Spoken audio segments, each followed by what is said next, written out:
परम पूज्य गुरुदेव परम वंदनीय माता जी सूक्ष्म रूप से विद्यमान है। नमन करता हूँ, मानव मात्र को प्रणाम करता हूँ। और आद्य शक्ति माँ गायत्री जो प्राणों की देवी है दोस्तों, प्राण के रूप में है। प्राणों को आँखों से नहीं देखा जा सकता और प्राण रूपी आद्य शक्ति माँ गायत्री संपूर्ण 84 लाख प्रकार के जो भांति भांति के ये जीव शरीर हैं, इन सभी जीव शरीरों में जीवन जो रूप है वो आद्य शक्ति माँ गायत्री ही हैं। तो परम पूज्य गुरुदेव ने दोस्तों अखिल विश्व गायत्री परिवार का निर्माण किया है और युग निर्माण योजना के माध्यम से और युग परिवर्तन का संकल्प परम पूज्य गुरुदेव यहाँ इस धरती पर आकर लेते हैं।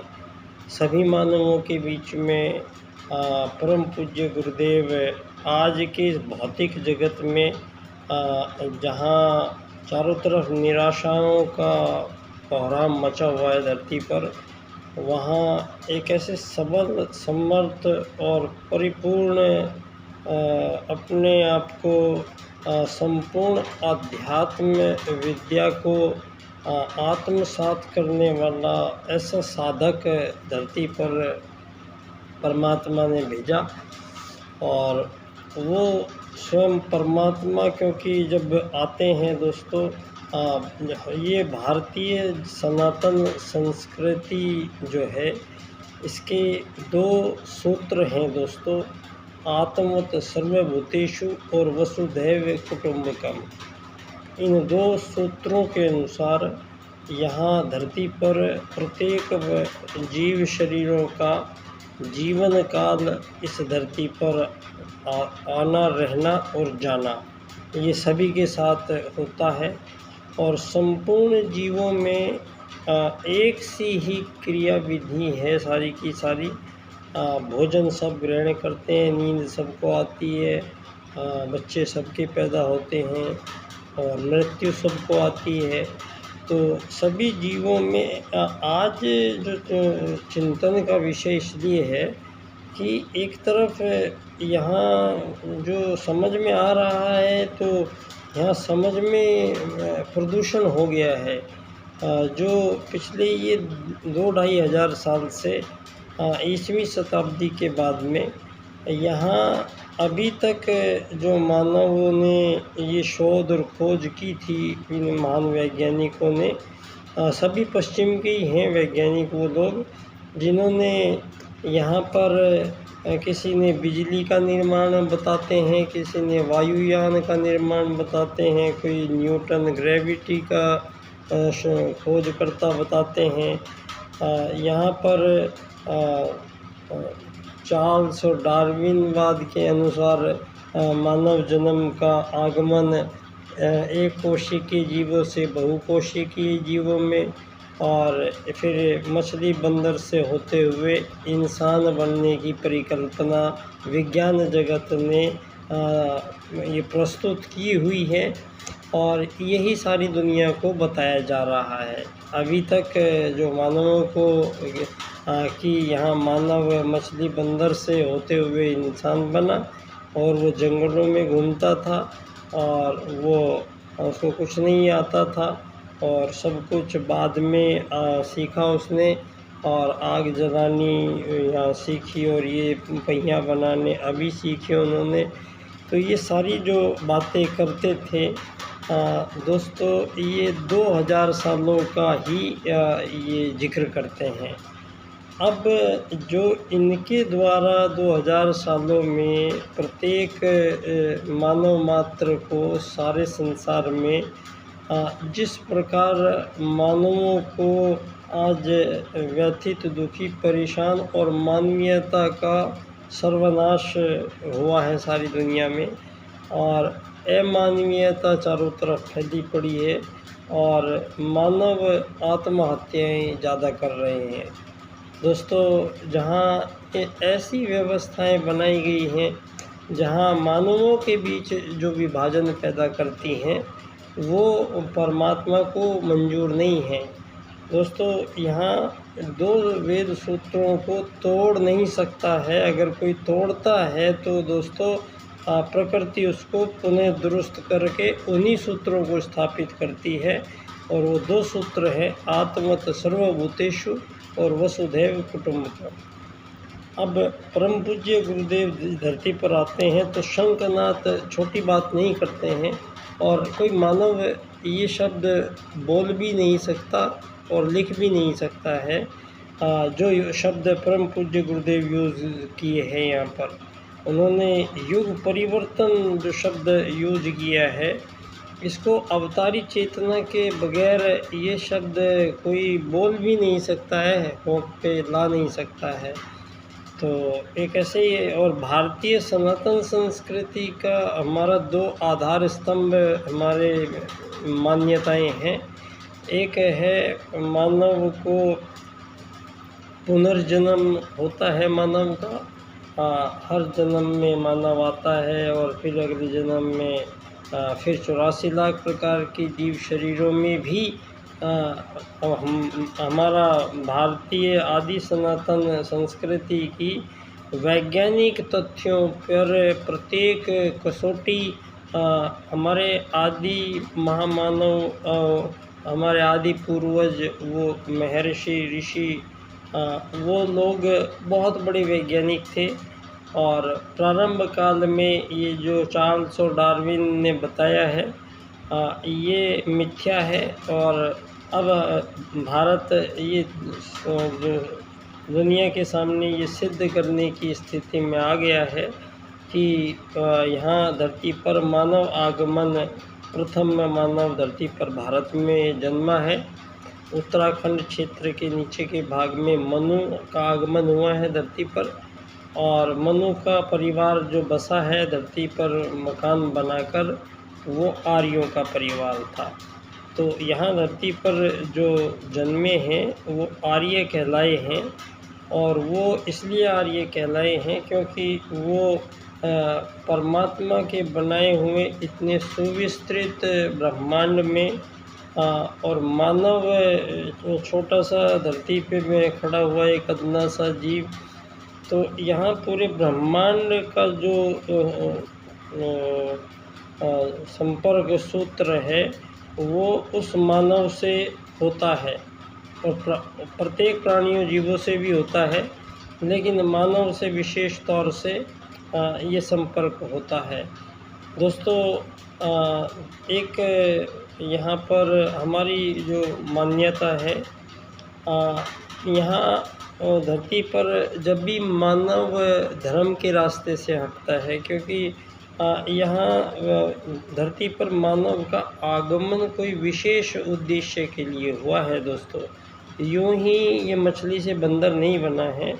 यहाँ आर्य लोग धरती पर आए हैं, और आर्यों द्वारा यज्ञ विज्ञान का आविष्कार किया गया, और उस यज्ञ विज्ञान के माध्यम से संपूर्ण चराचर जगत में, संपूर्ण सृष्टि में उस संपर्क सूत्र स्थापित करने का अमोघ, अति रहस्यपूर्ण और अति वैज्ञानिक ऐसी पद्धतियों का उन्होंने निर्माण किया था, और वो इच्छा मृत्यु प्राप्त हो जाते थे, मृत्यु को भी जीत लेते थे, जो अकाट्य सत्य है कि मृत्यु तो आएगी।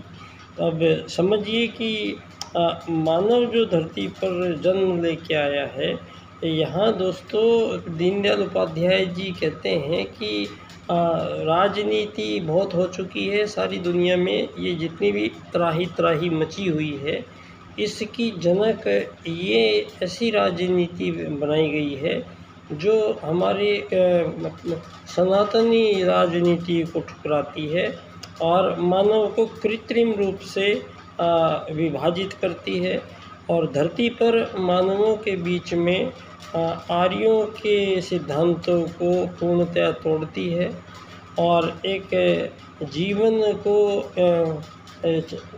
अधिकतम आयु ही 74 वर्ष रह गई है मानव की, हज़ारों साल की उम्र लेके मानव धरती पे आया था। और वो दोस्तों पहले ही हमारे ऋषि मुनियों ने यहाँ हर चीज़ के बारे में पूर्ण निर्धारण वेदों में किया जा चुका है। और यहाँ पर धरती पर पहली बार जो दूसरी मान्यता की अवतार आते हैं, यहाँ परमात्मा धरती पर आते हैं। ये अवतार चेतना का अवतरण धरती पर होता है। तो ये हमारी मान्यता प्रथम बार भगवान श्री राम का आगमन ही प्रथम परमात्मा स्वरूप में पधारे।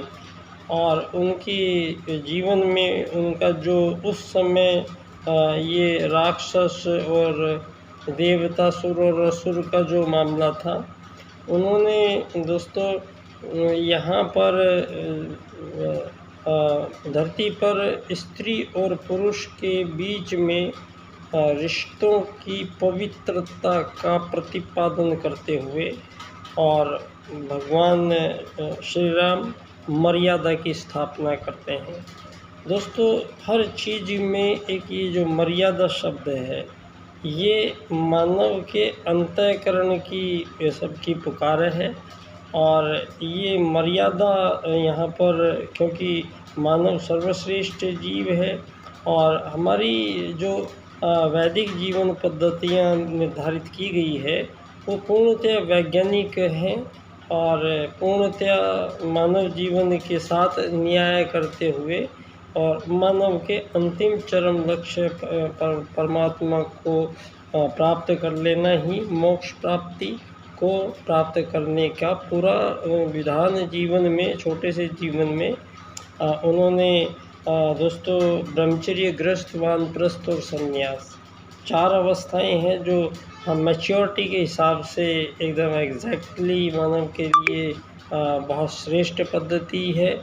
और दोस्तों यहाँ धर्म, अर्थ, काम और मोक्ष प्राप्ति करने के लिए मानव का आगमन हुआ है। ये भारतीय हमारी जो आदि सनातनी संस्कृति है। दोस्तों पहली बार जब वो आर्य का परिवार था, अब आर्यों में अब ये समस्या, ये जातियाँ क्या थी, यहाँ मैं प्रकाश डालना चाहूँगा थोड़ा सा।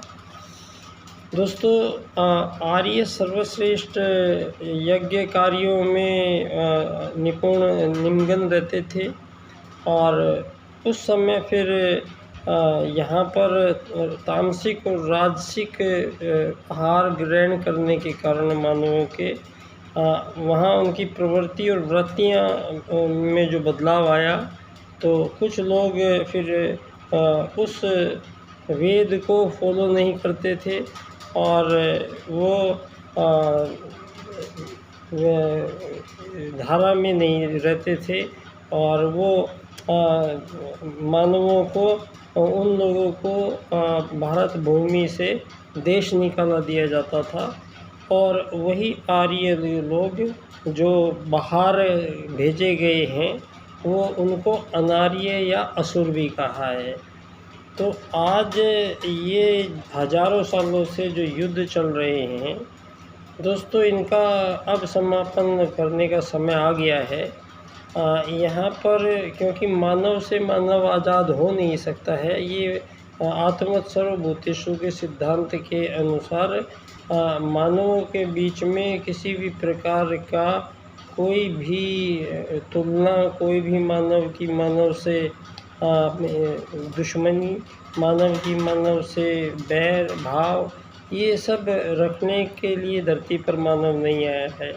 और आपस में यहाँ रोटी कपड़े मकान के लिए संघर्ष बना के मानव जीवन को, ये पूंजी आधारित जीवन पद्धति का निर्माण करके और धरती पर मानवों के बीच में कुछ स्थायी रूप से ऐसी यहाँ परंपराएं डाल दी हैं जिनके बारे में वक्त नहीं मिलता मानव को छोटे से जीवन काल में कि उन समस्याओं की तरफ किसी का ध्यान जाए या सॉल्यूशन ढूंढे।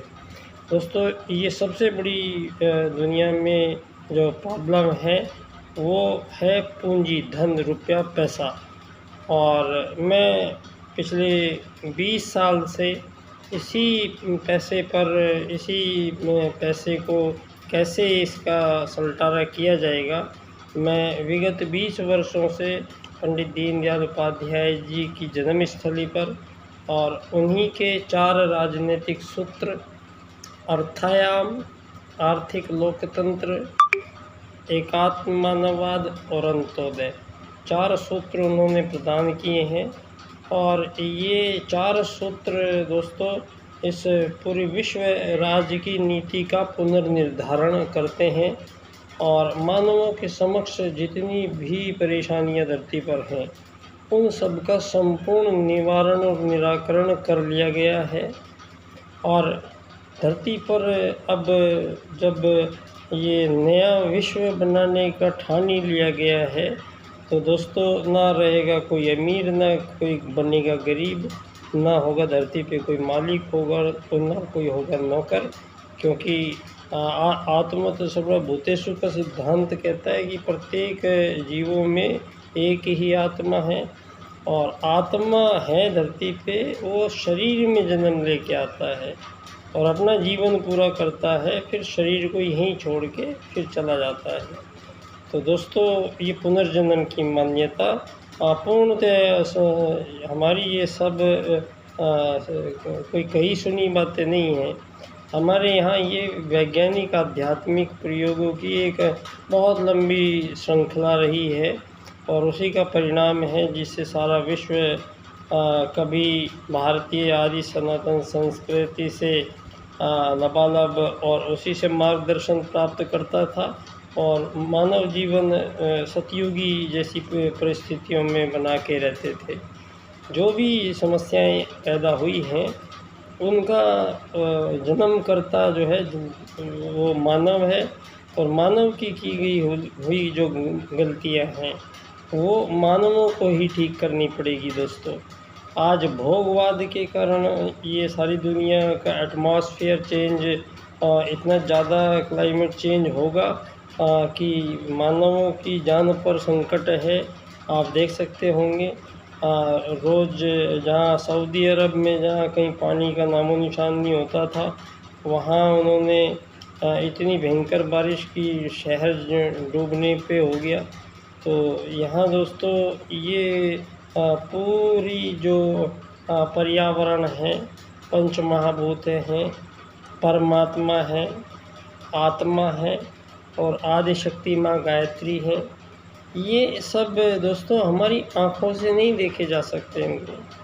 आप सोचो कि ये हमें कोई शरीर आकार होगा इनका, कुछ देख लेंगे इन आँखों से और वैसी चेष्टा मानव कर रहे हैं धरती पर जिसको धर्म कहते हैं। धर्म के माध्यम से आप ये करिए, वो क्रियाएं हैं हर धर्म में, वो क्रियाएं बताते हैं और लेकिन परमात्मा और क्रियाओं का कोई संबंध नहीं है दोस्तों। परमात्मा एक महाप्रकाश है, वो जो तरंगों के रूप में रहता है, वो सारे ब्रह्मांड में तरंगों के रूप में रहता है। और दूसरी आत्मा, जहाँ परमात्मा है तो उसका अंश एक आत्मा भी जरूर होगा। अब वो आत्मा वहाँ पर किन शरीरों में किस रूप में रहता है, वो वहाँ पर क्या क्या ओरिजिनेट किया गया है पहले से डिसाइडेड है। जिसने ओरिजिनेट किया गया है ये पूरा, चिड़िया आएगी, बंदर आएगा, तोता आएगा, शेर आएगा, इन सब को दीनदयाल उपाध्याय जी यहीं आपके पूंजीवाद को पूरी तरह नकारते हुए कहते हैं भारत में जो हमारा मौलिक विचार है वो किसी मानव से कोई वस्तु विनिमय करता है या किसी से कोई सेवा सहायता लेता है और बदले में कोई धन रुपया पैसा देने की कोई कल्पना नहीं है मानव के सामने। यहाँ कोई भी जीव में ये धन रुपया पैसे का लेन देन व्यापार चलाने की इजाज़त नहीं है। और दीनदयाल जी कहते हैं परमात्मा ने प्रत्येक जीव को 2 अधिकार दे के भेजा है। एक है भोजन का अधिकार, सब जीव लेके आए हैं, तो भोजन को पैसे से नहीं बेचा जा सकता है। ये जो यहाँ पर उल्टे सारे काम हुए हैं इनको उल्टे को उलटकर सीधा करने का अब ये पराक्रम जो चल रहा है, यही युग परिवर्तन है। तो अब ये जो पंडित दीनदयाल उपाध्याय जी के अर्थायाम आधारित एकात्म मानववाद की राजनीति की अगर स्थापना हम करते हैं विश्व में, तो सारे संसार के 8 अरब लोगों के लिए सारी समस्याओं से मुक्ति है धरती पर। कभी युद्ध हमेशा के लिए बंद हो जाएंगे, कंपटीशन करने की ज़रूरत ही नहीं पड़ेगी, चोरी हिंसा कर नहीं पाएगा क्योंकि ज़रूरत ही नहीं पड़ेगी, कोई विचार पनप नहीं सकता है क्योंकि मानव को 4 चरणों से ही रखा जाएगा, ब्रह्मचर्य, गृहस्थ, वानप्रस्थ, संन्यास। और गृहस्थ आश्रम सारे संसार में एक पति और एक पति का विधान है। परमात्मा जब पहली बार भगवान श्री राम आए धरती पर, ये उसी समय ये स्थापित किया जाना जरूरी था और उन्होंने यही स्थापित किया था मर्यादा स्त्री और पुरुष के रिश्तों के बीच में, जो समाप्त की गई है षड्यंत्र पूर्वक रुपये को बीच में लेके और धन आधारित जीवन पद्धति में आवश्यकताओं की पूर्ति के लिए आज महिलाएं इससे और उसके बाद उनको सुप्रीम कोर्ट से छूट दिला देना। तो ये सब कॉन्स्पिरेटिव चालें हैं, लेकिन यहाँ अब परमात्मा के नियम चलेंगे। दोस्तों, जो परमात्मा ने जो नियम बनाए हैं, आत्मत सर्वभूतेषु वसुदैव कुटुम्बकम का मिलान होगा। तो ये मिलान में दोस्तों इस बार दोनों क्षेत्र हैं, धर्म क्षेत्र भी है तो राजनीतिक क्षेत्र भी है। तो लेकिन परम पूज्य गुरुदेव का जो युग परिवर्तन कर रहे हैं, वो राजनीति का परिवर्तन नहीं करेंगे, ऐसा थोड़ी हो सकता है। तो लेकिन वो खुद राजनीति में जाते नहीं, गायत्री परिवार राजनीति में जाएगा नहीं। तो उन्होंने जब राम आते हैं तो हनुमान को साथ लेके आते हैं।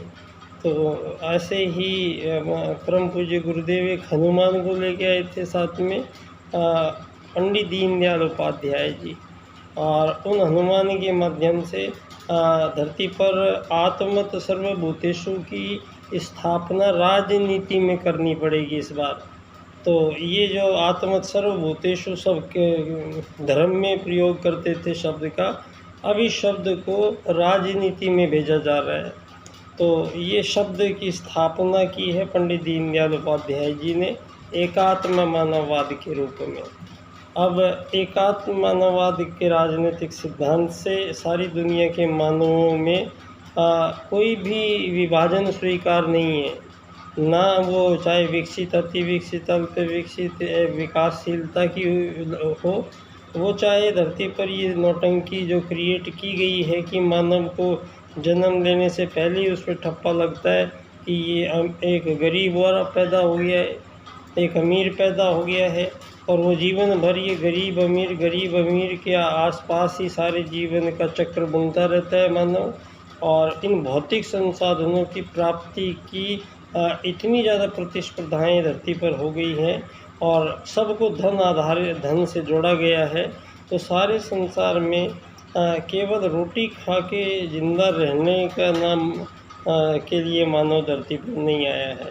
और यहाँ धरती पर आज मानव का 99% मानवों का संपूर्ण जीवन क्रम का जो उद्देश्य है वो 100 गज धरती को खरीदने का एक उसका सपना, उस पे पत्थरों का एक मकान चुनना, उसमें बिजली पानी के ज़िंदगी भर बिल भरते रहना, और बच्चों की फीस और उनकी शादी दहेज, और बस इसी के लिए मानव का जीवन यहाँ धरती पर कट जाता है। और रात के जीवन से जो आत्मा का जीवन है रात वाला, उस पर फोकस नहीं करता है, उसकी बात नहीं करता है। तो कुल मिला के 100 साल थे, 74 साल ही है अधिकतम आयु। अधिकतम आयु में से 74 साल में से 35-36 साल आदमी सोने में रात को निकल जाते हैं। अब कुल 30-35 साल के दिन मिलते हैं। ये दिन जीने के लिए एक हर चीज़ का एक निर्धारण किया गया है। यहाँ बच्चा है तो उसको ब्रह्मचर्य अनिवार्य है धरती पे। गृहस्थ है आप, मकान धरती खरीदने की ज़रूरत नहीं है, ये इस बार आपको सरकार प्रदान करेगी। अब बच्चों की फीस, उनकी इच्छाएँ, साइकिल, मोटरसाइकिल, उनका दहेज वेज जो भी है वो मानव के सर से ये सारे बोझ हटाए जा रहे हैं। तो एक नई दुनिया के आगमन के साथ मैं बाल्यकाल सेवा संस्थान का अध्यक्ष बच्चा डॉक्टर आप सभी लोगों को पुनः प्रणाम करता हूँ। बहुत बहुत धन्यवाद।